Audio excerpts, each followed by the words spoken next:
નમસ્કાર, આપ જોઈ રહ્યા છો spark today news. Age care federation Vadodara જેના 18માં વાર્ષિક અધિવેશનનું આયોજન કરવામાં આવ્યું।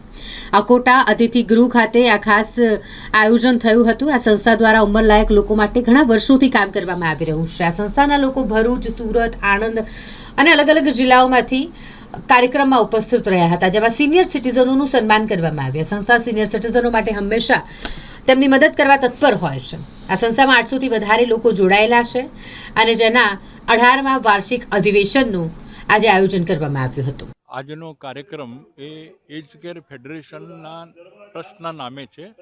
આ કાર્યક્રમમાં વડોદરા, અમરેલી, લુણાવાડા અને ડભોઈ જેવા સ્થળોએથી પણ જુદા જુદા મંડળોના પ્રતિનિધિઓ અને સભ્યો હાજર રહ્યા છે અને એ કાર્યક્રમને શોભાવવા માટે ખરેખર ખૂબ સુંદર વ્યવસ્થા અહીં કરવામાં આવેલી છે।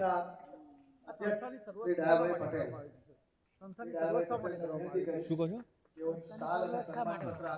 આ સંસ્થાનો મુખ્ય ઉદ્દેશ સિનિયર સિટીઝનને મળતા જુદા જુદા લાભો અને તેમની તકલીફોનું નિવારણ કરવા માટેનું એક પ્લેટફોર્મ છે। વડોદરાના દરેક સ્થળે અલગ અલગ વિસ્તારોમાં સિનિયર સિટીઝન મંડળની સ્થાપના કરવામાં આવેલી છે અને એ બધા મંડળોનું એક આ એજ કેર ફેડરેશન રજિસ્ટર સંસ્થા છે અને આ સંસ્થા ઓલ ઇન્ડિયા લેવલ ઉપર all India senior citizen confederation એટલે કે આઇસ્કોનની સાથે જોડાયેલું છે અને એમની પ્રવૃત્તિઓ સાથે આ બધી પ્રવૃત્તિઓ એમના પ્રતિ પણ કરવામાં આવે છે। મારું નામ ગિરીશચંદ્ર વસંતરાવ વર્દીવાલે એજ કેર ફેડરેશનમાં સહમંત્રી છું અને અમારું એક મુખપત્ર ચાલે છે જેનું નામ છે જીવન વસંત।